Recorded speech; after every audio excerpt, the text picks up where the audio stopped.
नमस्कार, स्वागत है आप सभी का आपके अपने चैनल पे। आइए हम स्टार्ट करेंगे आज हम जो मैंने सब कहा था कि जो हमारी मॉक टेस्ट चल रही है इसमें हम थोड़ा-सा और इंक्रीज़ करेंगे। आज से हम 40 क्वेश्चनों को लेंगे।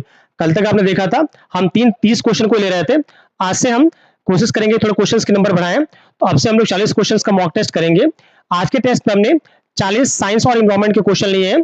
आप ये कह सकते हैं कि मिक्स क्वेश्चन है हमारे एनवायरनमेंट के और आपके साइंस के, ठीक है? इसमें 20 क्वेश्चन जो है साइंस के हैं और 20 क्वेश्चन आपके एनवायरनमेंट के हैं। विश्वास मानिए जो भी आपका एग्जाम होगा, आपका वो यूपीपीएससी का एग्जाम प्री वाला हो, ठीक है, या फिर आप आरओ की बात करें, दोनों ही एग्जामिनेशंस में यहाँ से क्वेश्चन मिलने की प्रॉपर संभावना है। और अगर आपको अपनी तैयारी देखनी है कि आपकी तैयारी किस लेवल तक है, तो प्लीज इन क्लासेस में बने रहिए, आपको लग जाएगा कि तैयारी कितनी अच्छी चल रही है। ठीक है, पहला ही स्टार्ट करते हैं। ये हमारा टेस्ट नंबर 11 है, ठीक है। कौन सा हमारा ये टेस्ट नंबर 11 है। तो जो भी मित्र लाइव है प्लीज इन वीडियोस को लाइक शेयर और सब्सक्राइब कर दीजिए।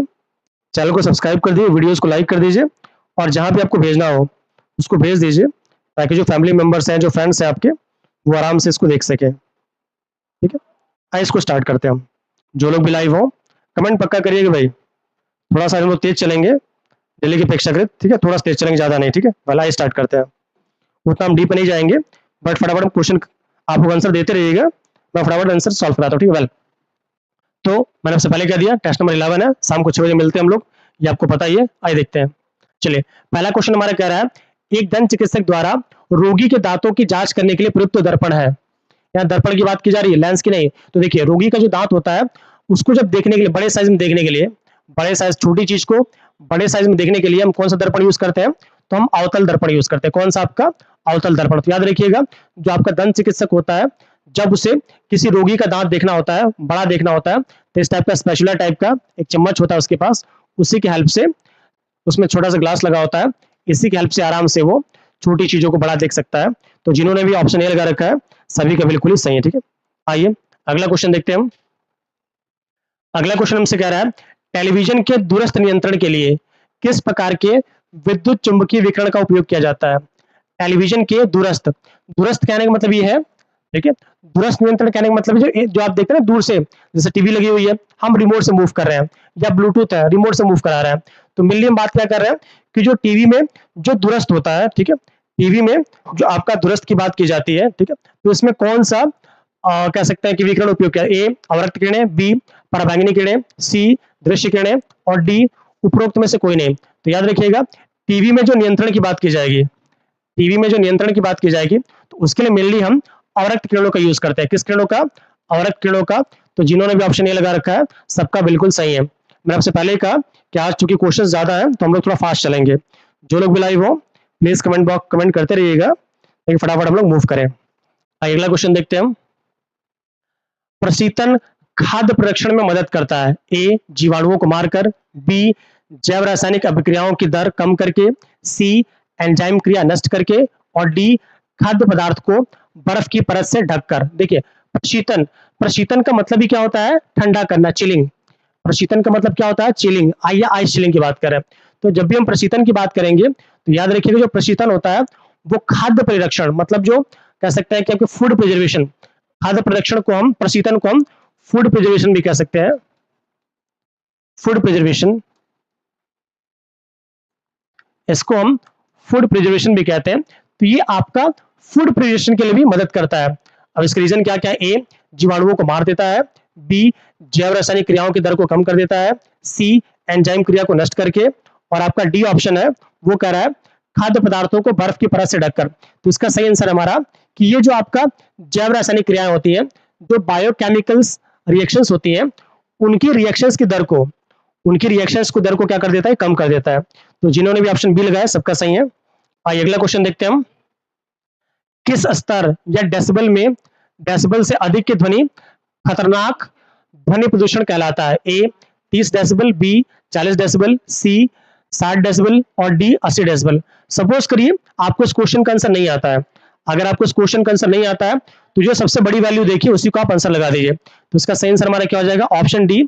जिन्होंने भी आपका ऑप्शन डी लगा रखा है सभी का सही है कि इससे अधिक की अगर आप सुनते हैं, इससे अधिक का आप सुनते हैं, तो विश्वास मानिए कि जो 80 डेसिबल की मैं बात कर रहा हूं, ठीक है, जो मैं 80 डेसिबल की बात कर रहा हूँ, ठीक है, इससे ऊपर का सुनते हैं तुम्हारे कानों के लिए क्या हो जाएगा, हार्मफुल हो जाएगा। जो डेसिबल है, क्या हमारा डेसिबल, जो आपका डेसिबल है, ये ध्वनि की तीव्रता को मापने की क्या होती है, इकाई होती है, इसको याद रखिएगा, ठीक है। चलिए अगला क्वेश्चन देखते हैं हम। तो अगला क्वेश्चन हमारा है, पीने के पानी को शुद्ध करने के लिए निम्नलिखित गैसों में से किसका उपयोग किया जाता है, या किसका प्रयोग में लाया जाता है। ए sulphur dioxide, B chlorine, C fluorine और डी कार्बन डाइऑक्साइड। पीने के पानी के लिए मतलब जो ड्रिंकिंग वाटर है, पीने के पानी को शुद्ध करने के लिए निम्नलिखित गैसों में से किसका उपयोग किया जाता है। जल्दी से जो लोग भी लाइव हो फटाफट इसका आंसर देने की कोशिश करिएगा कि कौन सा ऑप्शन आपका सही है। Anyone who is live there please try to attend that question, कौन सा सही है, ठीक है, जल्दी से। A sulphur dioxide, B chlorine, C fluorine और डी कार्बन डाइऑक्साइड। तो जिन्होंने भी आपको पता होगा कि पानी को शुद्ध करने के लिए हम क्लोरीन की टैबलेट्स का यूज करते हैं, क्योंकि जो क्लोरीन होता है वो एज अ ब्लीचिंग एजेंट किसकी तरह वर्क करता है, एज अ ब्लीचिंग एजेंट की तरह वर्क करता है। तो यही एक रीजन है कि जो आपका क्लोरीन होता है, ठीक है, क्या होता है, जो इसका उपयोग करते हैं हम। कोई आईएएस वाले बाबा है इन्होंने ऑप्शन बी दिया है, सबका सही लगभग। पिंकू जी आपका बी बिल्कुल सही, ठीक है। अगला क्वेश्चन देखते हैं हम। निम्नलिखित रोगों में से कौन सा टाइगर मच्छरों से प्रभावित नहीं होता है। निम्न में से कौन सा ऐसा मच्छर है, सॉरी कौन सा ऐसा रोग है जो टाइगर मच्छरों से प्रभावित नहीं होता है। थोड़ा फास्ट चल रहे हैं हम लोग, जो लोग भी लाइव हो फटाफट इसका आंसर देने की कोशिश करिएगा। ए पीत ज्वर, बी डेंगू, सी चिकनगुनिया और डी जापानीज इंसेफ्लाइटिस, या कह सकते हैं जापानी इंसेफ्लाइटिस। तो इसका सही आंसर हमारा क्या है, सही आंसर जिन्होंने भी डी लगा रखा है उन सबका सही है, क्योंकि जो आपके टाइगर मच्छरों से, ये सारे आपके टाइगर मच्छरों से हो सकता है, ठीक है, बट कह रहे कौन सा प्रभावित नहीं होता है, जो आपका जापानीज इंसेफ्लाइटिस है। कौन सा हमारा है, जो आपका जापानीज इंसेफ्लाइटिस है, ये आपका क्यूलैक्स मच्छरों से होता है। किससे होता है हमारा, क्यूलैक्स, ये आपका क्यूलैक्स मच्छरों के काटने से होता है, ठीक है, और ये वायरल डिजीज होती है जो इसको हम मस्तिष्क ज्वर भी कहते हैं, ठीक है। आइए अगला क्वेश्चन देखते हैं हम। अगला क्वेश्चन हमसे कह रहा है कि बच्चों में प्रोटीन की न्यूनता के कारण को नहीं किए होगा, ये बच्चों में प्रोटीन की न्यूनता के कारण जो रोग उत्पन्न होता है वह है ए मरासमस, बी पेलाग्रा, सी बेरीबेरी और डी रिकेट्स। ये निकेट्स नहीं होता, रिकेट्स होता है। आपको जल्दी से बताना है इसमें से कौन सा ऑप्शन सही है।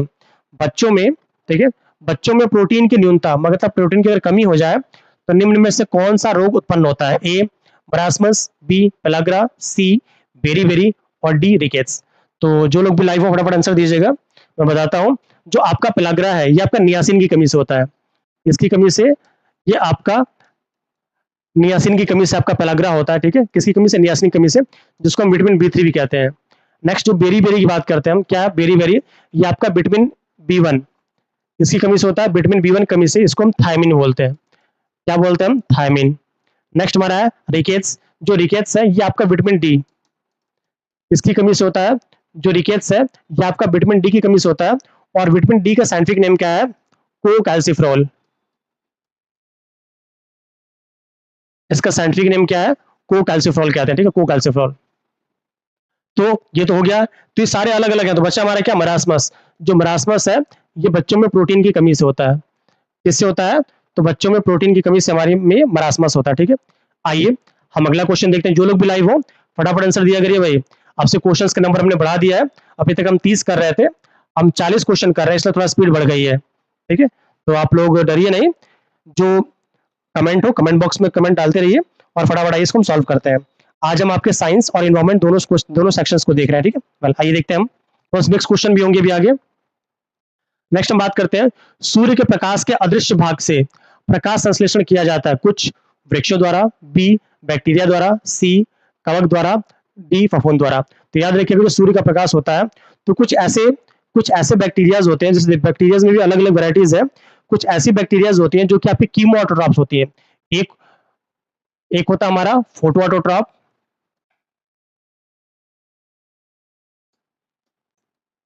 एक होता है हमारा फोटोट्रॉप्स और एक होता है हमारे कीमो ऑटोट्रॉप्स।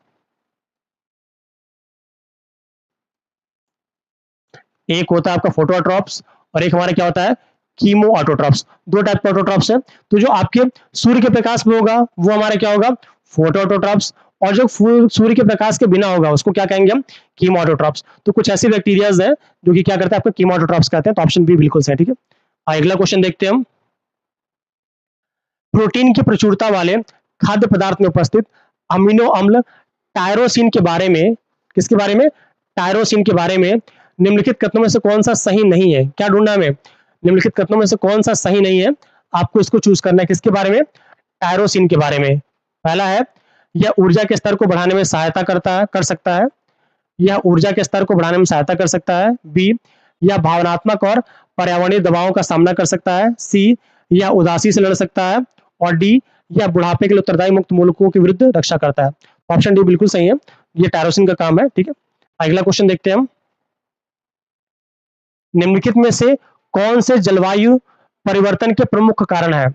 इनमें से कौन से जलवायु परिवर्तन के प्रमुख कारण है। एक, जीवाश्मिक ईंधन का अत्यधिक प्रज्वलन।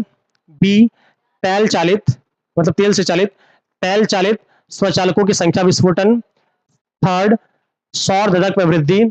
और फोर्थ हमारा क्या है, अत्यधिक वनोन्मूलन। तो आपको ये बताना है निम्नलिखित में से कौन सा जलवायु परिवर्तन के प्रमुख कारण है। आदि वन, जल्दी से बताइएगा, इनमें से कौन सा जलवायु परिवर्तन का प्रमुख कारण है।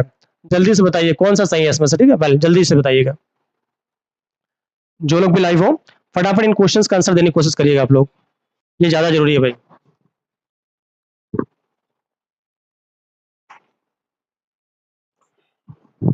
चलिए इसको देखते हैं हम।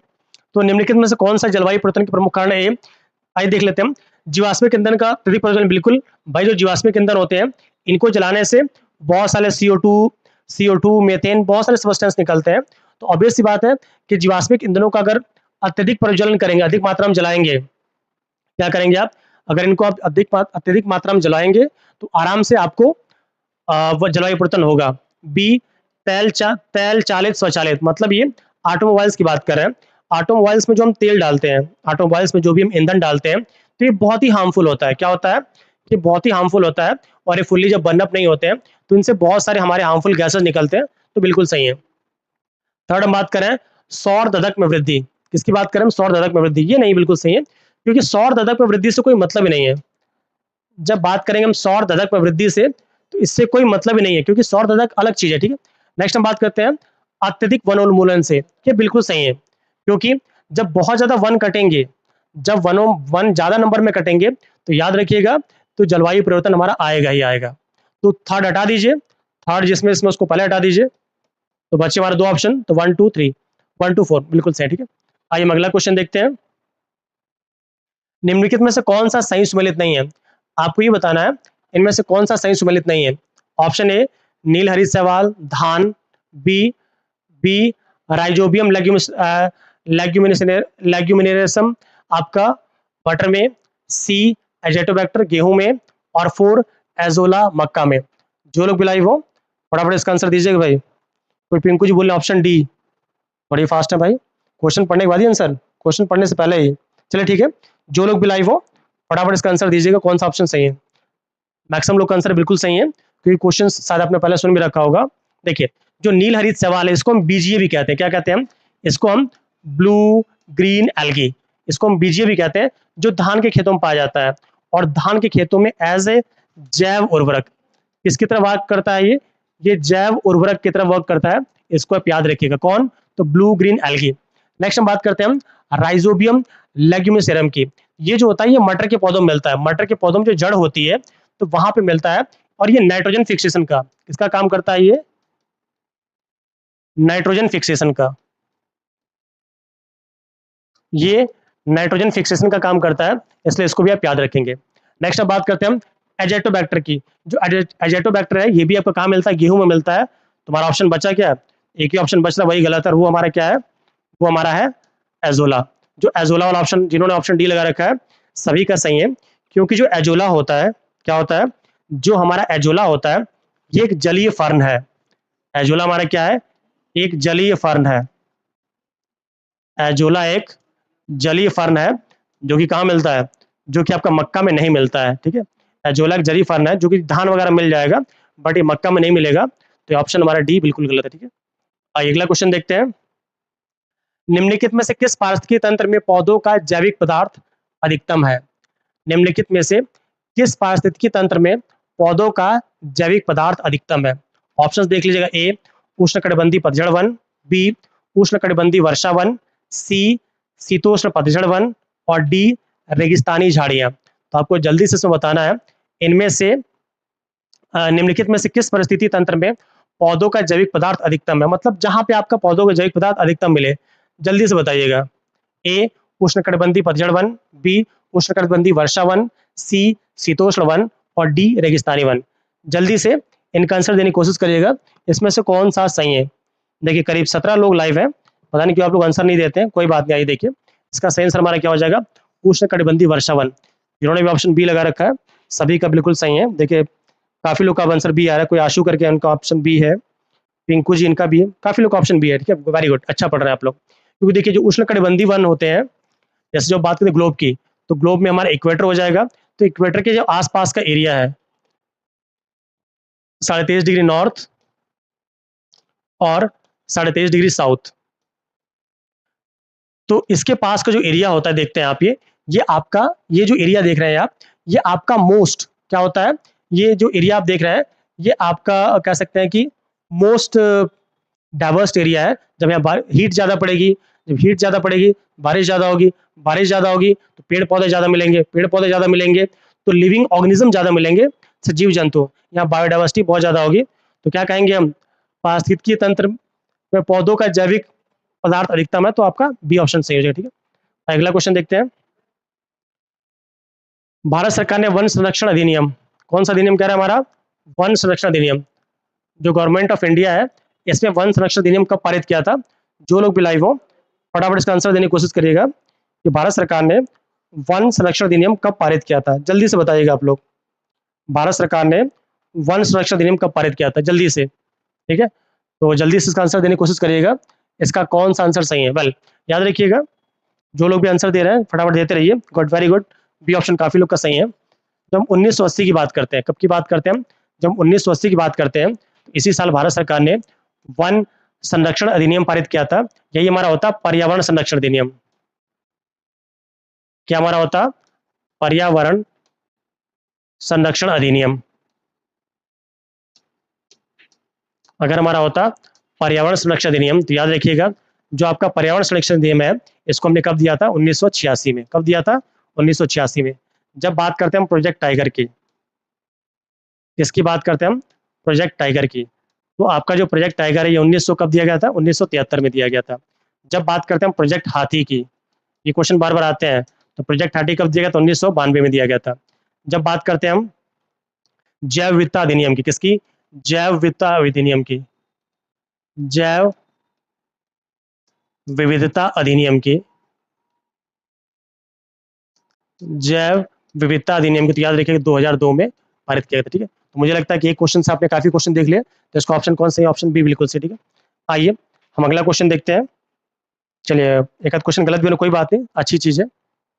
नेक्स्ट हम देख रहे हैं कि सूची एक को सूची 2 से सम्मिलित करिए और बताइए इसमें कौन सा सही है। मिलाए बिना मिलाए तो हम लोग कर नहीं पाएंगे, आइए इसको बैठ के मिलाते हैं।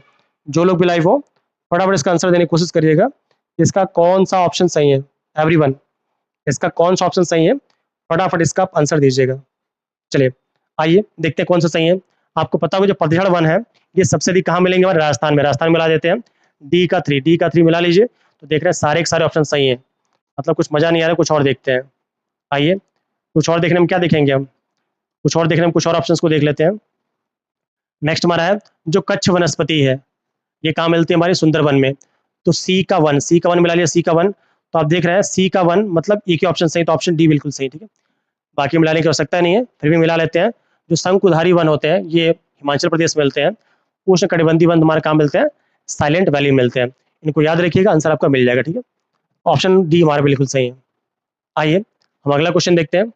अगला क्वेश्चन कह रहा है रानी झांसी समुद्री, ठीक है, अगला क्वेश्चन हमसे क्या कह रहा है, रानी झांसी समुद्री राष्ट्रीय पार्क की स्थापना हुई थी, ये स्थापना कब हुई थी, आपको ये बताना है। ए 1994 में, बी 1995 में, सी 1996 में और डी 1997 में। फटाफट इसका आंसर दीजिएगा कि जो रानी झांसी समुद्री राष्ट्रीय पार्क है इसकी स्थापना कब हुई थी। तो याद रखिएगा, डायरेक्ट आंसर लीजिए।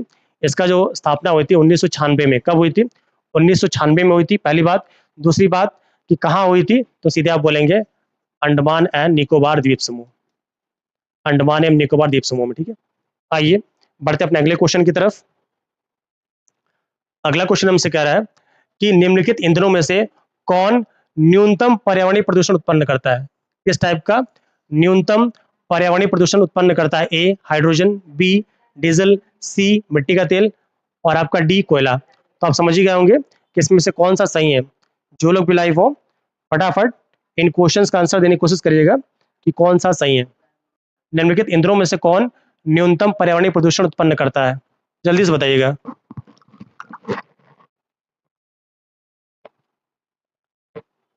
देखिए, जब आप बात करते हैं न्यूनतम पर्यावरणीय प्रदूषण की, तो इसका सही ऑप्शन हमारा हाइड्रोजन हो जाएगा। क्यों हाइड्रोजन हो जाएगा? क्योंकि आप देख रहे हैं इस तीनों के तीनों क्या है, ये आपके जीवाश्म ईंधन है। ये हमारे क्या है, तो ये आपके जीवाश्म ईंधन है। ये तीनों क्या है, ये जीवाश्म ईंधन है। और जो जीवाश्म ईंधन होगा तो वो पर्यावरण के लिए क्या प्रदूषण उत्पन्न करेगा, कह रहा तो न्यूनतम कौन करेगा, जो हाइड्रोजन होता है। अब आपको पता है हाइड्रोजन जो होता है, ये जब जलता है तो इससे कोई भी ऐसी हार्मफुल गैस नहीं निकलती है जो कि इन्वायरमेंट के लिए हार्मफुल हो। तो आंसर हमारा हाइड्रोजन हो जाएगा। इसके साथ साथ ये बेस्ट फ्यूल है इन सब में। क्यों ये बेस्ट फ्यूल इसलिए है, पहली बात तो कोई भी हार्मफुल गैस नहीं निकलती, इससे कोई हार्मफुल रेसिड्यू नहीं निकलता है। इसके साथ साथ एक और बात ये है कि जो आपका हाइड्रोजन है, ठीक है, बेस्ट फ्यूल है। जो हाइड्रोजन जब ये जलता है, ठीक है, बेस्ट फ्यूल वगैरह सब समझ गए। जब ये हाइड्रोजन आपका बर्न अप होता है या जलता है, आप ऐसा समझ जाइए, जब हाइड्रोजन आपका जलेगा, ठीक है, तो आप देखते होंगे इसकी कैलोरीफिक वैल्यू, इसकी जो कैलोरीफिक वैल्यू होती है वो बहुत ही ज़्यादा होती है। इसकी कैलोरीफिक वैल्यू क्या होती है, बहुत ज़्यादा होती है, मतलब अबाउट 150 होती है, 150 प्लस होती है। तो आप समझ सकते हैं कितना अच्छा ये फ्यूल क्यों है, ठीक है। चलिए जो लोग भी लाइव हो फटाफट आंसर देते रहिएगा, ठीक है। अगला क्वेश्चन देखते हैं हम। पारिस्थितिकी तंत्र के जैविक घटकों में उत्पादक घटक है। पारिस्थितिकी तंत्र में जैविक घटकों में उत्पादक की बात करें, उत्पादक की, उपभोक्ता की नहीं, उत्पादक की बात कर रहा है, देख लीजिएगा। गाय उत्पादक नहीं है, मोर उत्पादक नहीं, केवल हरे पौधे होते हैं, गेहूं उत्पादक होते हैं। तो ऑप्शन ए बिल्कुल सही, ठीक है। आइए हम अगला क्वेश्चन देखते हैं अब। कुछ क्वेश्चन बहुत सिंपल हो जाते हैं कि नीचे दो कथन दिए गए हैं जिनमें एक को कथन ए तथा दूसरे को कारण आर कहा गया है। फटाफट आपको बताना है कि कौन सा सही है। ए मरुस्थल शाश्वत ऊर्जा उत्पादन के प्रभावकारी स्रोत हो सकते हैं, बिल्कुल सही बात है। जो मरुस्थलों में आपको पता होगा इनके अंदर धूप को एब्जॉर्ब करने की अच्छी खासी क्षमता होती है। क्या होती है, तो इनके अंदर धूप को एब्जॉर्ब करने की अच्छी खासी क्षमता हो सकती है। तो बिल्कुल सही है, जो मरुस्थल है वो शाश्वत ऊर्जा, शाश्वत ऊर्जा सब कुछ गलत मतलब मत निकालिएगा। शाश्वत ऊर्जा कहने से मतलब है हमारा, ठीक है, रिन्यूएबल एनर्जी की बात कर रहे हैं हम।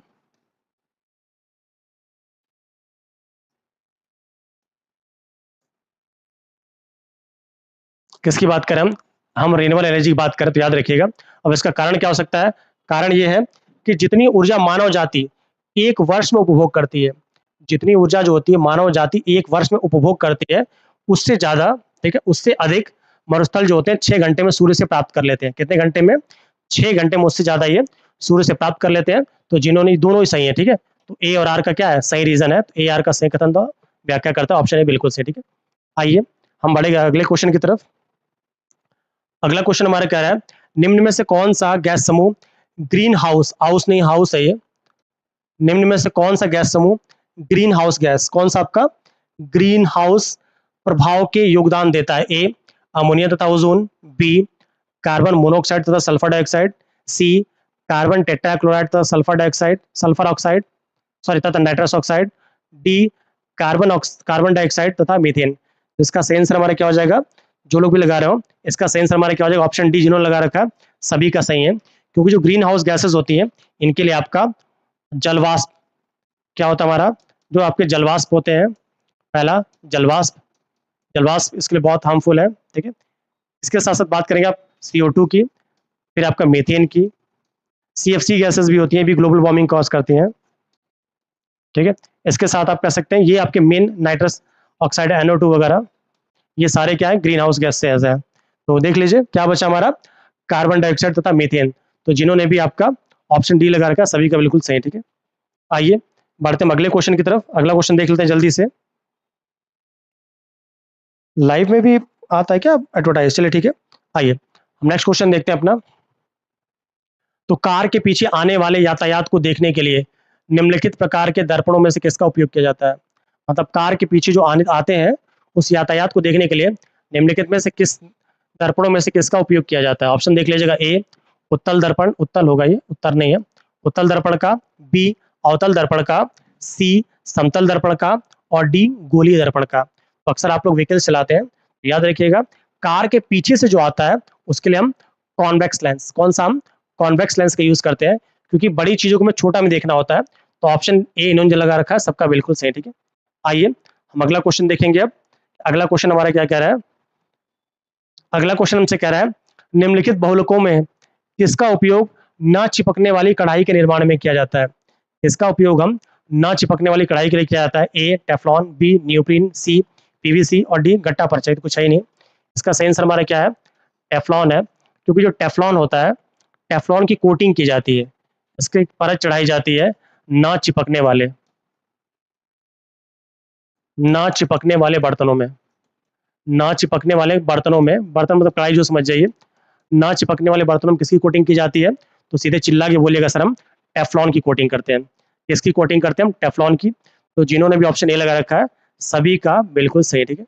आइए इसके साथ एक और याद रखिएगा, जो तवा होता है, सॉरी जो तवा होता है या फिर चायदानी होती है या कढ़ाई होती है, इसका जो वो देखते हैं ना काला सा लगा होता है, हैंडल बात करते हैं, हैंडल, इसके हैंडल में ऐसा क्या लगा होता है कि गर्म नहीं होता है, तो वो जो सबस्टेंस लगा उसको हम बेकेलाइट बोलते हैं। क्या बोलते हैं हम? बेकेलाइट। क्या बोलते हैं हम? बेकेलाइट। उसके हैंडल में बेकेलाइट लगा होता है जिसके चलते वो गर्म नहीं होता है। तो इस क्वेश्चन को भी आप याद रखिएगा, ठीक है। आइए हम अगला क्वेश्चन देखते हैं। अगला क्वेश्चन हमसे बोल रहा है कि निम्नलिखित में से कौन सा बहुलक बुलेट प्रूफ खिड़की बनाने में उपयोग किया जाता है? निम्न में से कौन सा बहुलक बुलेट प्रूफ खिड़की बनाने में उपयोग किया जाता है? ए पॉलीकार्बोनेट, बी पॉलीयूरेथेन, सी पॉलीस्टाइरीन और डी पॉलीमाइड। डी हमारा क्या है? पॉलीमाइड। तो निम्नलिखित में से कौन सा बहुलक बुलेट प्रूफ खिड़की बनाने में उपयोग किया जाता है? जो लोग भी लाइव हो फटाफट इसका आंसर देने की कोशिश करिएगा।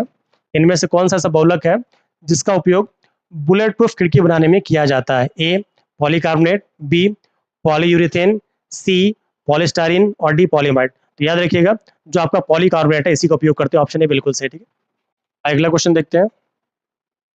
आप फटाफट, बस बहुत डीप में ना जाइए, फटाफट आप आंसर समझते रहिए, कौन सा आंसर सही है कौन सा गलत है, ठीक है। देखते रहेंगे तो अच्छा रहेगा, ठीक है। नेक्स्ट हम बात करते हैं फेरोमेन्स सामान्यतः उत्पन्न किया जाता है। ए सांपों द्वारा, बी पक्षियों द्वारा, सी चमगादड़ों द्वारा और डी कीटों द्वारा। याद रखिएगा जो फेरोमेन्स होते हैं क्या होते हैं? जो फेरोमेन्स होते हैं सामान्यतः इनका उपयोग जो है वो किसके लिए किया जाता है? कीटों के द्वारा। क्योंकि जो कीट होते हैं वो अपनी स्मेल छोड़ते हैं। कीट होते हैं वो क्या करते हैं? वो स्मेल छोड़ते हैं, कीड़े, ठीक है। कीट जो होते हैं वो स्मेल छोड़ते हैं और इसी स्मेल के चलते जो दूसरे कीड़े होते हैं उनकी तरफ अट्रैक्ट होते हैं। इसी स्मेल के चलते क्या होते हैं? दूसरे कीड़े इनकी तरफ अट्रैक्ट होते हैं। तो जो आपका फेरोमोन्स की बात करते हैं, फेरोमोन्स सामान्यतः कहाँ उपयोग किए जाते हैं? तो कीड़े। फेरोमोन्स का उपयोग कौन ज्यादा करता है? कीड़े करते हैं। तो ऑप्शन डी बिल्कुल सही, ठीक है।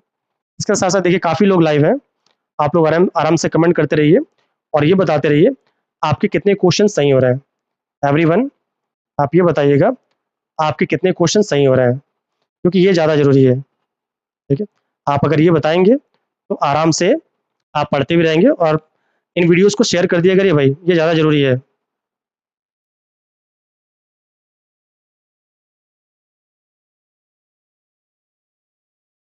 काफ़ी लोग आंसर दे रहे हैं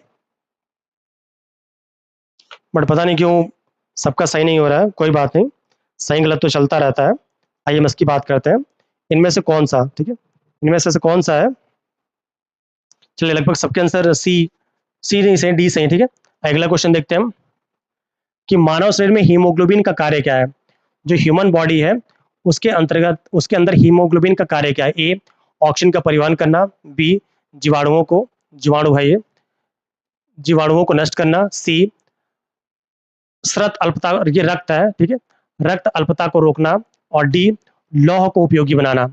डी हमारा क्या है?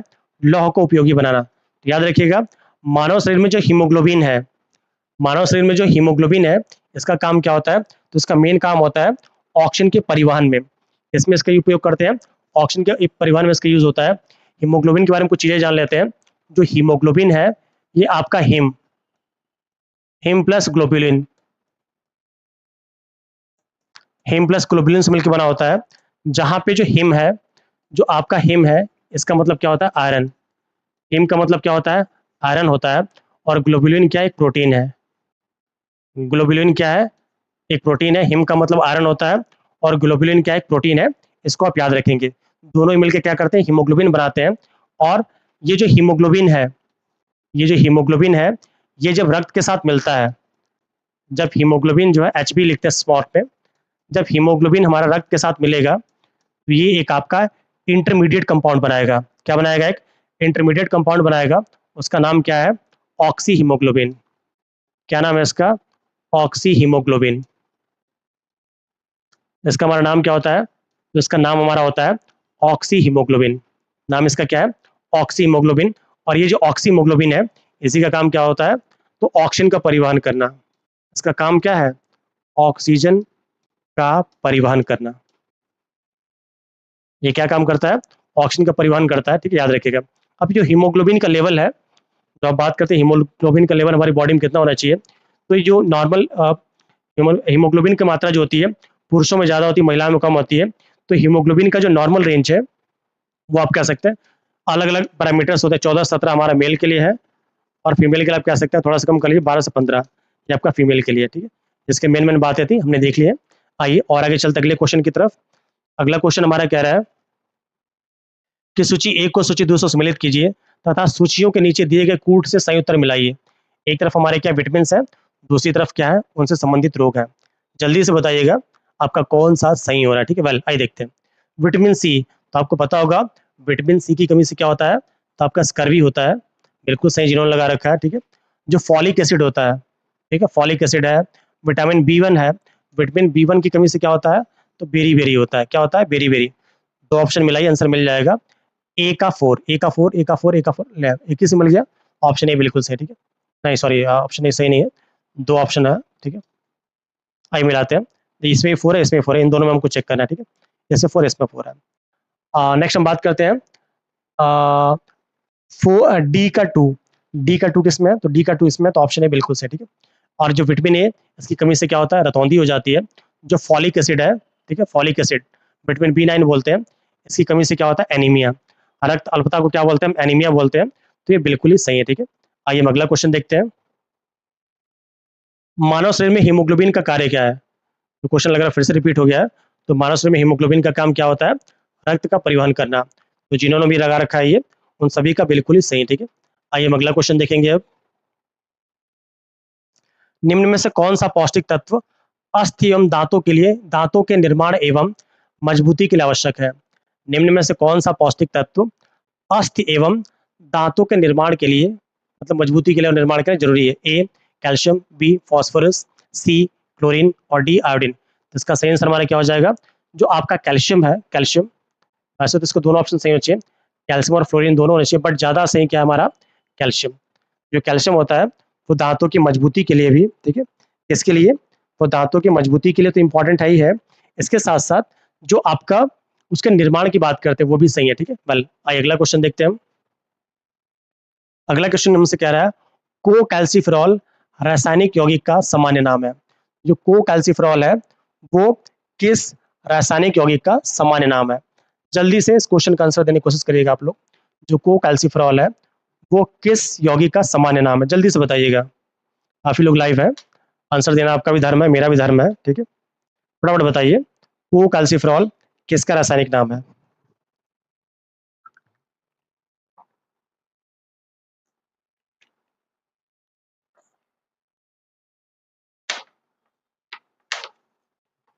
को कैल्सिफेरॉल निम्न में से किसका रासायनिक नाम है? फटाफट बताने की कोशिश करिएगा जो लोग भी लाइव हो। आइए देखिए, देखिए जब रासायनिक नाम की बात करते हैं, सबका देख लेते हैं।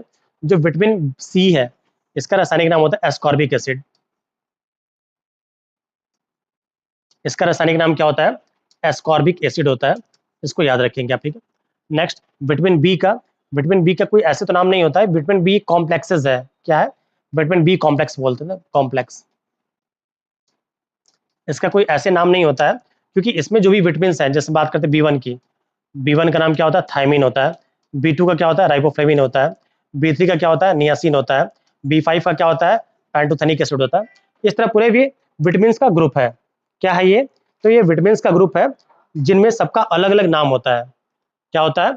इनमें सबका अलग अलग नाम होता है, इसका कोई एक नाम नहीं है। विटामिन डी, जो विटामिन डी होता है ये दो टाइप का होता है। विटामिन डी जो होता है इसके दो फॉर्म मिलते हैं। एक का नाम होता है आपका कोकैल्सिफेरॉल,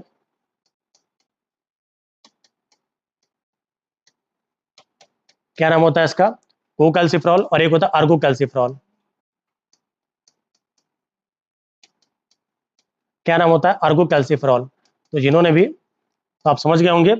तो कोकैल्सिफेरॉल किसका रासायनिक नाम है? तो सीधे बोलेंगे आप, जो कोकैल्सिफेरॉल है ये आपका विटामिन डी का, किसका साधारण नाम है? तो विटामिन डी का ये साधारण नाम है। जिन्होंने भी आपका ऑप्शन डी लगा रखा है सभी का, सॉरी ऑप्शन बी, सब ऑप्शन बी उन सभी का सही, ठीक है। अगला क्वेश्चन देखते हैं।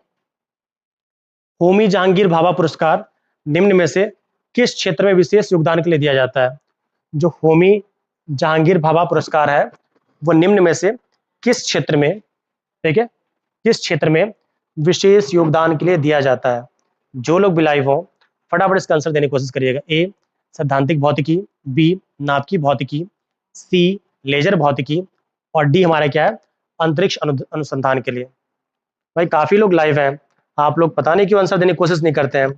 अगेन, होमी जहांगीर भाभा पुरस्कार, सॉरी होमी भाभा पुरस्कार निम्न में से किस क्षेत्र में विशेष योगदान के लिए दिया जाता है? तो आपको पता होगा जो जहांगीर भाभा साहब थे, ठीक है, या होमी भाभा साहब थे, इन पे एक वेब सीरीज भी बनी थी।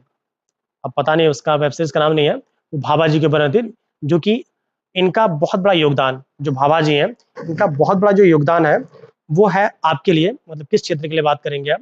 तो होमी जहांगीर भाभा जी का जो बहुत बड़ा, या कह सकते हैं सबसे बड़ा योगदान है, वो आपका न्यूक्लियर सब्जेक्ट्स में है। कितने मतलब, क्योंकि इनको भारतीय न्यूक्लियर साइंस का पितामह कहा जाता है। क्या बोलते हैं इनको हम? तो इनको हम भारतीय न्यूक्लियर साइंस का पितामह कहते हैं। तो जिन्होंने भी, ठीक है, जिन्होंने भी ऑप्शन बी लगा रखा है सभी का सही है। क्या लगा रखा है? जिन्होंने भी आपका ऑप्शन बी लगा रखा है न्यूक्लियर साइंस, उन सभी का बिल्कुल सही है, क्योंकि जो होमी जहांगीर भाभा पुरस्कार है वो आपका न्यूक्लियर एनर्जी में दिया जाता है, ठीक है। आइए अगला क्वेश्चन देखते हैं। नेक्स्ट क्वेश्चन हमारा, सर्वाधिक स्थायी पारितंत्र निम्न में से कौन सा सर्वाधिक स्थायी पारितंत्र है? ए मरुस्थल, बी महासागर, सी पर्वत, और डी वन। आपको ये बताना है इनमें से कौन सा सर्वाधिक स्थायी पारितंत्र है। ए मरुस्थल, बी महासागर, सी पर्वत, और डी वन। जल्दी से जो लोग भी लाइव हो फटाफट इसका आंसर देने की कोशिश करिएगा। इनमें से कौन सा सबसे स्थायी पारितंत्र है? तो आपको पता होगा पूरे जब अर्थ की बात की जाती है तो पूरे अर्थ पे अबाउट टू थर्ड कह सकते हैं, या अबाउट 71% क्या है? वाटर है। तो आप समझ सकते हैं जो सबसे स्थायी पारितंत्र की बात करेंगे हम, जो सबसे स्थायी पारितंत्र है, ठीक है, वो क्या आपका क्या होगा? तो सबसे स्थायी पारितंत्र हमारा हो जाएगा महासागर, ठीक है। क्या होगा? सबसे स्थायी पारितंत्र आपका महासागर हो जाएगा, क्योंकि महासागरों में क्या होता है? बहुत सी वनस्पतियां मिलती हैं। महासागरों में बहुत सी वनस्पतियां मिलती हैं, और वो वनस्पतियां क्या होती हैं? एक प्रॉपर ग्रोथ और डेवलपमेंट और बिल्कुल स्थायित्व दिखाती हैं। तो जिन्होंने भी आपका ऑप्शन बी लगा रखा है, क्या लगा रखा है? ऑप्शन बी, उन सभी का बिल्कुल ही सही, ठीक है। अगला क्वेश्चन देखते हैं हम। अगला क्वेश्चन हमसे कह रहा है कि विलुप्त होने वाली प्रजातियों की सूचीबद्धता होती है। जो विलुप्त होने वाली प्रजातियां हैं उनकी सूचीबद्धता होती है, किसमें होती है? आपको जल्दी से बताना है। ए रेड स्टॉक बुक में, बी रेड डेटा बुक में, सी लाइव होगा ये, लाइव स्टॉक बुक में, और डी उपयुक्त में से कोई नहीं। काफी लोग लाइव हो, फटाफट इसका आंसर देने की कोशिश करिएगा कि जो आपका विलुप्त होने वाली प्रजातियां हैं इनकी सूचीबद्धता किसमें होती है। याद रखिएगा, जो आपकी विलुप्त होने वाली प्रजातियां हैं इनकी सूचीबद्धता आपकी रेड डेटा बुक, इसमें तो आपका रेड डेटा बुक में इनकी सूचीबद्धता की जाती है। जो आपकी इंडेंजर्ड स्पीसीज होती है हम उन्हीं की बात करें, ठीक है। तो जिन्होंने भी आपका ऑप्शन बी लगा रखा है उन सभी का बिल्कुल सही, ठीक है। आइए हम अगला क्वेश्चन देखते हैं। अगला क्वेश्चन हमसे कह रहा है, निम्नलिखित में से कौन सी जैव विविधता के संरक्षण के लिए महत्वपूर्ण रणनीति है? निम्न में से कौन सा जैव विविधता के संरक्षण के लिए महत्वपूर्ण रणनीति है? आपको जल्दी से इस क्वेश्चन का आंसर देना है, जल्दी से बताने की कोशिश करिएगा। इनमें से कौन सा जैव विविधता के लिए महत्वपूर्ण रणनीति है? ए जैवमंडल रिजर्व, बी वानस्पतिक उद्यान, सी राष्ट्रीय पार्क, और डी जंगली जंतु अभ्यारण्य। डी हमारा क्या है? जंगली जंतु अभ्यारण्य। जल्दी से जो लोग भी लाइव हो फटाफट इस क्वेश्चन का आंसर देने की कोशिश करिएगा, ये ज़्यादा जरूरी है, क्योंकि जब आप आंसर देते हैं, ठीक है, जब आप आंसर देते हैं तो अच्छा लगता है। जो लोग भी लाइव हो, आई am still waiting for your answers, please right answer in the comment box, that wall will be the right answer. काफी लोग लाइव हैं, आप पता नहीं क्यों आंसर देने में शर्माते हैं, भाई फटाफट इस क्वेश्चन का आंसर दीजिएगा। जी, I am still waiting for your answers. निम्न में से कौन सा जैव विविधता के संरक्षण के लिए महत्वपूर्ण रणनीति है? सबसे महत्वपूर्ण रणनीति की बात की जाती है, ठीक है, कोई बात नहीं। चलिए देखिए, इसमें जो बात करते हैं हम, तो जैव विविधता के संरक्षण के लिए तो पहला हमारा जयमंडल रिजर्व, बी वनस्पतिक उद्यान, सी राष्ट्रीय पार्क और डी जंगली जंतु अभ्यारण्य। तो जिन्होंने भी आपका जयमंडल रिजर्व लगा रखा है, इसको कहते हैं बायोस्फीयर रिजर्व। क्या कहते हैं हम? Biosphere reserve. बायोस्फीयर रिजर्व उन लोग का बिल्कुल सही है, क्योंकि जो आपके बायोस्फीयर रिजर्व या जयमंडल रिजर्व होते हैं, इनमें जो जानवर मिलते हैं, इनमें क्या करते हैं, इनमें हम कोई एक स्पेसिफिक एरिया को हम प्रोटेक्ट कर देते हैं। उसमें जानवर, वनस्पति, एल्गी, ब्रायोफाइटा, एंजियोस्पर्म, जो भी जानवर है वो सारे के सारे, ठीक है, जो भी जानवर है, जो भी ऑर्गेनिज्म है, वो सारे के सारे उसमें इजिली अवेलेबल रहते हैं। क्या करते हैं, वो सारे के सारे जानवर जो है उसमें इजिली अवेलेबल रहते हैं। इजिली बात कर रहा हूँ मैं, ठीक है, इजिली अवेलेबल रहते हैं, पहली बात ये। और उनको प्रॉपर ग्रोथ एंड डेवलपमेंट का मौका मिलता है, क्योंकि इनमें जो कह सकते हैं कि जो हम जैव विविधता की बात करते हैं, किसकी बात करते हैं, इनमें जो हम जैव विविधता की बात करते हैं वो तो बनी रहती है। और इसके साथ साथ याद रखिएगा, इनमें जो ह्यूमन इंटरवेंशन है वो बिल्कुल ही कम होता है या ना के बराबर होता है। इनमें कोई एग्रीकल्चर नहीं कर सकता है, बहुत से प्रोटेक्टेड एरिया है हाईली है। इसको क्या बोलते हैं हम? जयमंडल रिजर्व या हम बायोस्फीयर रिजर्व कहते हैं, ठीक है। आइए, तो जिन्होंने भी आपका ये ऑप्शन लगा रखा है उनका बिल्कुल ही सही, ठीक है। आइए अगला क्वेश्चन देखेंगे हम, कि निम्नलिखित में से कौन पदार्थ सार्वत्रिक तापन उत्पन्न करने में योगदान नहीं करता है? निम्नलिखित में से कौन सा पदार्थ है जो सार्वत्रिक तापन उत्पन्न करने में योगदान नहीं करता है? सार्वत्रिक तापन कहने से मतलब ये है कि जो यूनिवर्सल हीट, निम्न में से कौन सा सार्वत्रिक तापन उत्पन्न करने में योगदान नहीं देता है? ए सल्फर तथा नाइट्रोजन के डाइऑक्साइड, सल्फर तथा नाइट्रोजन के डाइऑक्साइड, बी मीथेन, सी कार्बन डाइऑक्साइड और डी जलवाष्प। काफी लोग लाइव है, भाई फटाफट इस क्वेश्चन का आंसर दीजिएगा आप लोग सभी लोग।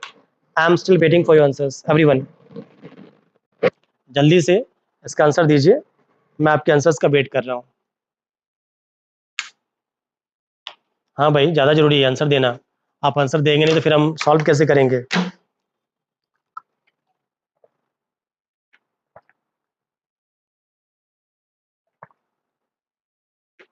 फटाफट इसका आंसर देने की कोशिश करिएगा, कि निम्नलिखित में से कौन सा, क्या बात करें हम, निम्नलिखित में से कौन सा ऐसा है जो पदार्थ सर्वात्रिक तापन, जिसको हम ग्लोबल वार्मिंग कहते हैं, ग्लोबल वार्मिंग करने में योगदान नहीं करता है। मतलब कौन सा इसमें है जो ग्लोबल वार्मिंग के लिए कॉज करने वाली आपकी ग्रीन हाउस गैस नहीं है, आपको ये बताना है, ठीक है। Which of the following is not a green house gas, इसमें से कौन सा एक ग्रीन हाउस गैस नहीं है, आपको इसके बारे में बताना है। जो लोग भी लाइव हो फटाफट इस क्वेश्चन का आंसर देने की कोशिश करिएगा, ये ज़्यादा जरूरी है।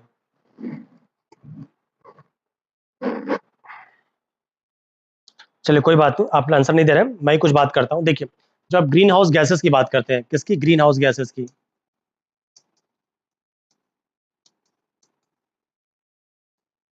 जब आप ग्रीन हाउस गैसेस की बात करते हो तो याद रखिएगा, जो main main green house gases हैं उसमें सबसे ऊपर हमारा जलवाष्प, गैस तो नहीं है, पर जो जलवाष्प होती है ये सबसे अधिक कारण है आपका ग्रीन हाउस गैस का। पहला हमारा क्या जलवाष्प हो जाएगा, ठीक है, पहला जलवाष्प है। दूसरा हम बात करेंगे तो आपका कार्बन डाइऑक्साइड बहुत इंपॉर्टेंट है। नेक्स्ट हमारा है आपका मीथेन है, बहुत इंपॉर्टेंट है। फिर नाइट्रोजन की ऑक्साइड है, ये बहुत इंपॉर्टेंट है। ये ऐसी गैसेस हैं जो कि आपका ग्रीन हाउस इफेक्ट कॉज करती हैं। क्या करती हैं? तो ये आपका गैसेस जो है वो ग्रीन हाउस इफेक्ट कॉज करती हैं। अब आप कहेंगे सर ऐसा क्या? तो ग्रीन हाउस इफेक्ट में होता ही है कि इन गैसों के अंदर ये ऐसी कह सकते हैं कि टेंडेंसी होती है, ऐसा पावर होता है कि जब इनके ऊपर धूप पड़ता है, ठीक है, जैसे आपको पता हो कि एनवायरमेंट में गैसेस अवेलेबल हैं, जब इन गैसेस के ऊपर धूप पड़ेगा, क्या पड़ेगा? धूप पड़ेगा, तो ये जो गैसेस आ रही हैं, मतलब सनलाइट जो आ रही है उसको ट्रैप कर लेती हैं। और जब शाम हो जाती है, जब सूर्य हट जाते हैं, तो पूरा का पूरा एनर्जी क्या करते हैं? रिलीज नहीं करते हैं। ये जो पूरी पूरी एनर्जी उसे रिलीज नहीं करते हैं, और जब पूरी पूरी एनर्जी रिलीज नहीं करते हैं और ये एटमॉस्फेयर में प्रेजेंटिंग है, तो धीमे धीमे, एक ही बार में नहीं, धीमे धीमे, जो आप कह सकते हैं टेम्परेचर की बात करते हैं आप, जो इन्वायरमेंट का टेम्परेचर है वो आपका धीमे धीमे इंक्रीज करने लगता है। क्या करता है? धीमे धीमे इंक्रीज करने लगता है। और इसी इंक्रीज करने के चलते, जो टेम्परेचर की बात मैं कर रहा था, जो धीमे धीमे इंक्रीज करने लगता है, और इसी इंक्रीज करने के चलते कुछ सालों बाद होगा ये, 10 सालों बाद, 5 सालों बाद, 10 सालों बाद, 20 सालों बाद होगा ये कि टेम्परेचर आपका धीरे धीरे इंक्रीज करेगा। जब टेम्परेचर इंक्रीज करेगा तो ग्लोबल वार्मिंग होगी। जब ग्लोबल वार्मिंग होगी तो जो ग्लेशियर्स होंगे, आपको पता है ना कि भाई जो ग्लेशियर्स, जहाँ पे जो पर्वतों पे जो बर्फ जमी रहती है, वो ग्लेशियर्स पिघलने स्टार्ट हो जाएंगे। और जब ये ग्लेशियर्स पिघलने स्टार्ट हो जाएंगे, क्या होंगे? जब ये आपके जो ग्लेशियर्स हैं वो पिघलने स्टार्ट हो जाएंगे, तो इससे होगा क्या कि इन ग्लेशियर्स के पिघलने से, क्या, इन ग्लेशियर्स के पिघलने से होगा ये कि जो बर्फ आएगी, वो उसके, जो बर्फ आएगी उसके चलते बाढ़ आएगी। ठीक है भाई, बर्फ जो पिघलेगी आफ्टर ऑल नदियों में जाएगी, तो नदियों में बाढ़ आएगी। जब नदियों में बाढ़ आएगी तो जो किनारे की पानी है, जो किनारे के शहर वगैरह हैं, वहाँ पे डूबने स्टार्ट हो जाएंगे, इससे रोग उत्पन्न होगा, वनस्पतियां हैं, जीव जंतु हैं, उनका नष्ट होना प्रारंभ हो जाएगा। और आफ्टर ऑल जब यही जल है, ये आपका नदियों का जल तो आखिर समुद्र में ही जाता है। जब ये समुद्र में पहुंचेगा तो समुद्र का जल ऊपर जाएगा। जब समुद्र का जल एक लेवल के बाद ऊपर जाएगा, तो समुद्र के किनारे जो शहर बसे होंगे वो भी क्या होंगे? डूबने स्टार्ट हो जाएंगे। और जब ये शहर डूबने स्टार्ट हो जाएंगे तो क्या होगा? महामारी और ज़्यादा होगी, और कह सकते हैं कि धीरे धीरे पृथ्वी पर जीवन दुष्कर हो जाएगा। ठीक है, तो अब ऐसे पूछा जा रहा था, इनमें से कौन सा वैश्विक तापन में योगदान नहीं देते हैं? तो जिन्होंने भी आपका ऑप्शन ए जो लगा रखा, ऑप्शन आपने देख ही लिया होगा, जिन्होंने आपका ऑप्शन ए लगा रखा है, सल्फर डाइऑक्साइड तो नाइट्रोजन की ऑक्साइड, तो बिल्कुल सही। ठीक है, ये नाइट्रोजन डाइऑक्साइड नहीं है, ये बिल्कुल सही। ठीक है, एनओ की बात, N2O की बात करते हैं। ठीक है, अगला क्वेश्चन देखते हैं हम कि इको मार्क योजना 1991 में उपभोक्ताओं को ऐसे उत्पादों को खरीदने के लिए प्रोत्साहित करने हेतु आरंभ की गई जिसका पर्यावरणीय प्रभाव कम हानिकारक हो।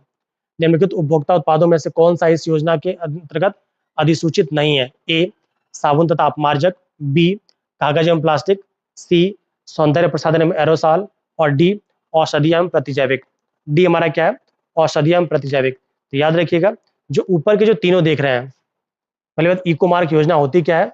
इको मार्क को समझिए आप इन्वायरमेंटल से, जिस तरफ एग मार्क कहते हैं, जो भी आपके खाद्य पदार्थ होते हैं, जो हम खाते हैं, जो खाद्य पदार्थ होते हैं, उनमें एग मार्क लगता है। क्या लगता है? उन पे आपका एग मार्क लगता है। और इस एग मार्क के लगने के चलते, एग मार्क को बोलते हैं एग्रीकल्चर मार्क। क्या बोलते हैं? एग मार्क को हम एग्रीकल्चर मार्क बोलते हैं।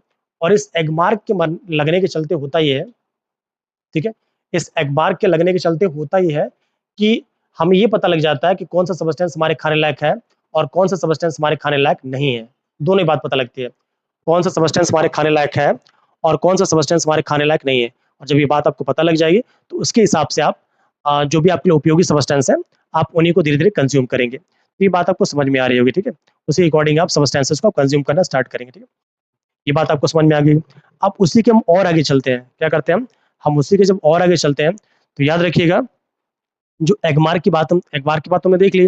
जब आप औषधियों पर, जो औषधियम प्रतिजैविक है, ये जो है, ये आपके इको मार्क, जो इको मार्क, हाँ, इको मार्क क्या होता है? तो इको मार्क हम ऐसे सब्सटेंसेस को देते हैं जो हमारे इन्वायरमेंट के लिए फ्रेंडली हो। क्या हो? जो हमारे इन्वायरमेंट के लिए, या कह सकते हैं कि पर्यावरण के लिए अच्छे हो, उनको हम इको मार्क देते हैं। तो आप देखेंगे ऊपर के तीनों जो सब्सटेंस है, इनमें इको मार्क दिया जाता है। बट आपका जो औषधीय एवं प्रतिजैविक है, क्या हमारा जो औषधीय एवं प्रतिजैविक है, मतलब मेडिसिन और एंटीबायोटिक्स है, ये आपका ये आपके इस क्षेत्र में नहीं आता है। इसको मेडिकल काउंसिल ऑफ इंडिया, ये कह सकते हैं drug and controller general of India इसको देखता है। तो याद रखिएगा, तो ऑप्शन डी जिन्होंने लगा रखा है वो बिल्कुल ही सही। ठीक है, अगला क्वेश्चन देखते हैं। अगला क्वेश्चन हमसे कह रहा है, निम्नलिखित में से कौन सा एक वायु प्रदूषक का एक जैव सूचक है? इनमें से कौन सा वायु प्रदूषण का एक जैव सूचक है? आपको जल्दी से इसका आंसर देना है। Which of the following is a bio indicator, which of the following is indicator of, you can say biological indicator, which of the following is a biological indicator of of air pollution. इनमें से कौन सा वायु प्रदूषण का एक सूचक है? ऑप्शन देख लीजिएगा, ए फर्न, बी लाइकेन, सी मनी प्लांट, और डी अमरवेल। तो आपको पता होगा इसमें जो आपका लाइकेन है, क्या होता है? लाइकेन होता है, आइए कुछ लाइकेन के बारे में जान लेते हैं।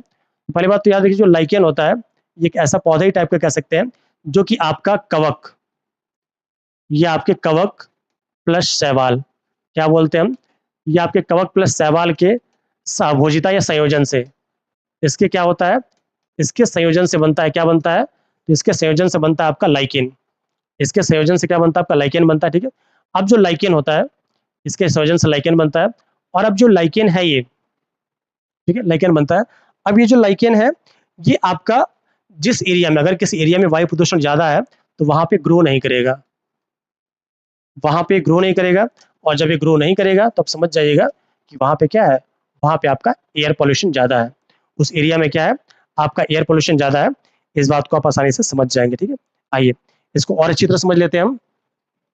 तो याद रखिएगा जो लाइकेन होता है, जो हम बनाते हैं लाइकेन के रस से, जो लाइकेन का रस निकलता है, तो इसके रस से हम एक सबस्टेंस बनाते हैं, जो हम बात करते हैं हम इंडिकेटर की, तो इंडिकेटर में भी एक होता है लिटमस पेपर, क्या बोलते हैं हम, लिटमस पेपर, जो आपका लिटमस पेपर होता है, ठीक है, लिटमस पेपर, तो लिटमस पेपर को भी बनाने का जो काम होता है वो आपका लाइकेन करता है, क्योंकि इसका जो रस होता है, लाइकेन का रस निकाल के आपका लिटमस पेपर बनाया जाता है। आपको पता ही होगा लिटमस पेपर दो टाइप का होता है, एक आपका ब्लू होता है, एक रेड होता है, ठीक है, लिटमस पेपर की बात कर रहे हैं। नेक्स्ट हम बात कर अमर, तो सारे ऑप्शन गलत है, लाइकेन बिल्कुल सही, ठीक है। अगला क्वेश्चन देखते हैं हम। अगला क्वेश्चन हमसे कह रहा है अम्ल वर्षा निम्नांकित द्वारा वायु प्रदूषण के कारण होती है, जो अम्ल वर्षा होती है वो निम्नांकित के द्वारा वायु प्रदूषण के कारण होती है। A carbon dioxide, B carbon monoxide, C methane, और डी नाइट्रस ऑक्साइड एवं सल्फर डाइऑक्साइड। आपको ये बताना है जो एसी ट्रेन है वो किसके चलते होती है। याद रखिए ऑप्शन देख लीजिए, A carbon dioxide, B carbon monoxide, C methane, और डी आपका नाइट्रस ऑक्साइड था सल्फर डाइऑक्साइड। तो आपको बिल्कुल ही पता होगा जो आपका अम्ल वर्षा होती है, क्या होती है, जो आपकी एसी ट्रेन होती है वो आपके नाइट्रस ऑक्साइड एवं सल्फर डाइऑक्साइड किसके चलते, या आपका नाइट्रस ऑक्साइड और सल्फर डाइऑक्साइड के जो भी अवयव होते हैं उसी के चलते होते हैं, ठीक है। आइए हम अगला क्वेश्चन देखेंगे, जो लोग भी लाइव हो फटाफट भाई कमेंट कर लीजिएगा। अगला क्वेश्चन से कह रहा है निम्नलिखित युग्म में से कौन सा एक सही सुमेलित नहीं है। Biosphere reserve, Edward Swiss, ecosystem है, थाउकोसिस्टम नहीं है, इकोसिस्टम, एपीडी कंडोल, ठीक है, इकोसिस्टम को वैसे इजी ट्रांसलेशन दिया था, इकोलॉजी और जैव विविधता, सारे के सारे गलत है, केवल पहला सही है, क्योंकि जो बायोस्फीयर रिजर्व है इसको आपका, बायोस्फीयर रिजर्व को किसने दिया था, तो आपका एडवर्ड स्विस ने दिया था, किसने दिया था, एडवर्ड स्विस ने ये आपका आपका बायोलॉजिकल रिजर्व दिया था। तो जिन्होंने भी आपका ऑप्शन ए लगा रखा है वो सभी लोग प्रसन्न हो जाइए, सभी का बिल्कुल सही है, ठीक है। आइए हम मूव करेंगे अपने अगले क्वेश्चन की तरफ। अगला क्वेश्चन हमसे बोल रहा है कि निम्नलिखित वायु प्रदूषकों में से कौन सा रक्त धारा को प्रदूषित कर मौत उत्पन्न कर सकता है। ए एस्बेस्टस धूल, बी कैडमियम, सी लेड, और डी आपका कार्बन मोनोऑक्साइड। तो इसमें जो कार्बन मोनोऑक्साइड है ये अगर रक्त में पहुंच जाए, वैसे सारे के सारे हार्मफुल हैं, और रक्त धारा को जो दुष्प्रभावित कर मौत उत्पन्न कर सकता है वो आपका कार्बन मोनोऑक्साइड है, ठीक है। जो कार्बन मोनोऑक्साइड है ये ब्लड स्ट्रीम में जब पहुंचेगा तो ये एक आपका कंपाउंड, उसका नाम क्या होता है हमारा, कार्बोक्सी हीमोग्लोबिन। उस कंपाउंड का नाम क्या होता है, तो उस कंपाउंड का नाम होता है आपका कार्बोक्सी हीमोग्लोबिन। और ये जो कार्बोक्सी हीमोग्लोबिन है ये बहुत ही हार्मफुल होती है, क्योंकि आपको पता होगा कि जो लोग सिगरेट पीते हैं, क्या होते हैं, जो लोग सिगरेट पीते हैं, तो जो सिगरेट का धुआं होता है, जो सिगरेट का धुआं होता है इसमें बहुत सी हार्मफुल गैस है, बहुत सी हार्मफुल गैस है सिगरेट के धुएं में, ठीक है। जो सिगरेट के धुएं में जो हार्मफुल गैसेज हैं उन गैसेज में आपका कार्बन मोनोऑक्साइड है, बेंजीन है, अलग अलग गैसेज हैं। तो जो आपका कार्बन मोनोऑक्साइड है ये जैसे ब्लड स्ट्रीम में आरबीसी होता है, आरबीसी के अंदर आपका हीमोग्लोबिन होगा, हीमोग्लोबिन के साथ ये अटैच्ड होगा, इसके साथ जब ये हीमोग्लोबिन के साथ अटैच्ड होगा तो कार्बोक्सी हीमोग्लोबिन बनाएगा और ब्लड स्ट्रीम में जाके प्रदूषित कर देगा, ठीक है। तो जिन्होंने भी आपका ऑप्शन डी लगा रखा है बिल्कुल सही, ठीक है। आइए अगला क्वेश्चन देखते हैं, वायुमंडल में उपस्थित ओजोन द्वारा निम्नलिखित विकिरण अवशोषित किया जाता है। ये सिंपल क्वेश्चन है और ये आपका होमवर्क है, ये आप सभी का होमवर्क है कि जो ओजोन लेयर होती है, क्वेश्चन नंबर 39 है, जो ओजोन लेयर होती है वो निम्न में से किसका अवशोषण करती है। जो लोग भी लाइव हो या आप इस वीडियो को आज देख रहे हो, कल देख रहे हो, 5 दिन बाद देख रहे हो, 5 साल बाद देख रहे हो, आप कमेंट में इसका आंसर पक्का लिखिएगा और मैं पक्का हार्ट देने की कोशिश करूंगा कि वायुमंडल में उपस्थित ओजोन द्वारा निम्नलिखित में से निम्नलिखित विकिरण अवशोषित किया जाता है। ए अवरक्त किरण का, बी दृश्य किरण का, सी पराबैंगनी किरण का, और डी सूक्ष्म तरंगों का। आपको जल्दी से बताना है कि वायुमंडल में उपस्थित ओजोन द्वारा निम्नलिखित में से किसका अवशोषण किया जाता है। तो देखिए मैं 2 हटा दे रहा हूँ, इस ऊपर ऊपर वाले दोनों को हटा दे रहा हूँ, आपको सी और डी में, तो सी और डी में कौन सा सही है, आपको कमेंट बॉक्स में पक्का इसका उत्तर लिखना है कि सी और डी में कौन सा सही है। जो लोग भी लाइव हो पक्का इसका आंसर लिखिएगा, ठीक है। आइए हम और आगे चलते हैं और आगे हम देखते हैं कि कौन सा हमारा सही है, ठीक है। आइए अगला देखते हैं जल्दी से। तो अगला क्वेश्चन हमसे कह रहा है, ये शायद लास्ट क्वेश्चन है आज का। नीचे दो कथन दिए गए हैं जिसमें एक को कथन ए तथा दूसरे को कारण ए कहा गया है। इस लग रहा है क्वेश्चन फिर से रिवाइज हो, कोई बात नहीं। मरुस्थल शाश्वत ऊर्जा उत्पादन के प्रभावकारी स्रोत हो सकते हैं, बिल्कुल सही है। ये जो मरुस्थल होते हैं, क्योंकि इनके अंदर एक कैपेसिटी होती है एनर्जी को एब्जॉर्ब करने की और रिटेन करने की, दोनों कैपेसिटी होती है। तो ये मरुस्थल होते हैं वो शाश्वत ऊर्जा के प्रभावकारी स्रोत हो सकते हैं, बिल्कुल सही है। जितनी ऊर्जा मानव जाति एक वर्ष में उपभोग करती है उससे अधिक मरुस्थल 6 घंटों में सूर्य से प्राप्त करते हैं, तो ये भी क्या है, बिल्कुल ही सही है। तो ए और आर दोनों सही है। क्या है हमारा, ए और आर दोनों सही है और इसकी सही व्याख्या है। तो इसका ऑप्शन ए जिन्होंने लगा रखा है वो दोनों ही सही है। तो फ्रेंड्स आप कमेंट में पक्का ये बताइएगा आपके कितने क्वेश्चन सही हो रहे हैं, and I will also wait for your comments. मैं आपके कमेंट्स का वेट करूंगा। आइए अगला क्वेश्चन देखते हैं। लास्ट वाली स्लाइड हमारी, लास्ट वाली स्लाइड आपको पता ही हमारी थैंक यू वाली होती है, तो एडवांस में आपको थैंक यू बोल दे रहा हूँ मैं, ठीक है। इससे पहले एक और बात याद रखिएगा, थैंक यू मैंने भले आपको एडवांस में बोल दिया, ठीक है, कि ये जो वीडियोस हैं, क्या है, ये जो वीडियोस हैं ये आपके लिए अवेलेबल रहेंगे, ठीक है, हमेशा यूट्यूब पर अवेलेबल रहेंगे। आप इनको रिवाइज करते रहिए, क्योंकि रिवाइज करना बहुत जरूरी है। जब इन क्वेश्चंस को आप रिवाइज करते हैं, क्या करते हैं, जब इन क्वेश्चन को आप रिवाइज करते हैं तो आपका बेसिक्स बिल्कुल क्लियर हो जाता है, और जब बेसिक्स क्लियर होगा तो आप अपनी सफलता के बहुत ही नजदीक जाएंगे। तो फ्रेंड्स आज के लिए इतना ही, मिलते हैं अगले वीडियो में। Till then keep learning, keep smiling. जय हिंद।